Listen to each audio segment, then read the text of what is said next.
नमस्कार. पंजाबरावांचा नवीन अंदाज आला रे. 24, 25 आणि 26 सप्टेंबर रोजी राज्यातील या जिल्ह्यांमध्ये मुसळधार पाऊस पडणार. महाराष्ट्रातील शेतकऱ्यांसाठी आत्ताच्या घडीची सर्वात मोठी बातमी समोर येते आहे. ही बातमी आहे पावसासंदर्भात.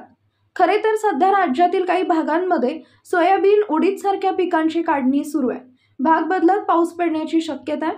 मात्र राज्यातील मराठवाडा विभागात 26 तारखेपर्यंत जोरदार पावसाची शक्यता आहे.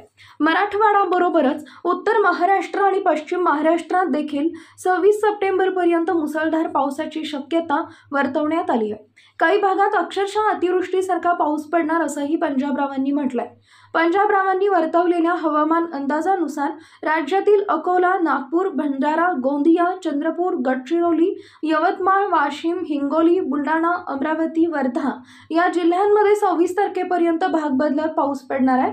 विखुरलेल्या स्वरूपाचा पाऊस पडणार आहे. परंतु नांदेड, लातूर, बीड, उस्मानाबाद, परभणी, सातारा, सांगली, कोल्हापूर, सोलापूर, पुणे, कोकण, मुंबई, नाशिककडे हे 3 दिवस भाग बदलत जोराचा पाऊस पडण्याची शक्यता आहे. उत्तर महाराष्ट्रात अर्थातच अहमदनगर, नाशिक, धुळे, नंदुरबार, जळगाव या जिल्ह्यांमध्ये या काळात पावसाची तीव्रता अधिक राहणार असं भासत आहे. नाशिक जिल्ह्यातील सटाणा, मालेगाव, देवळा, मनमाड या भागात जोराचा पाऊस पडण्याची शक्यता आहे. नवीन अपडेट मिळवण्यासाठी आता लगेच आपल्या दिशा नैसर्गिक शेती या YouTube चॅनलला सबस्क्राईब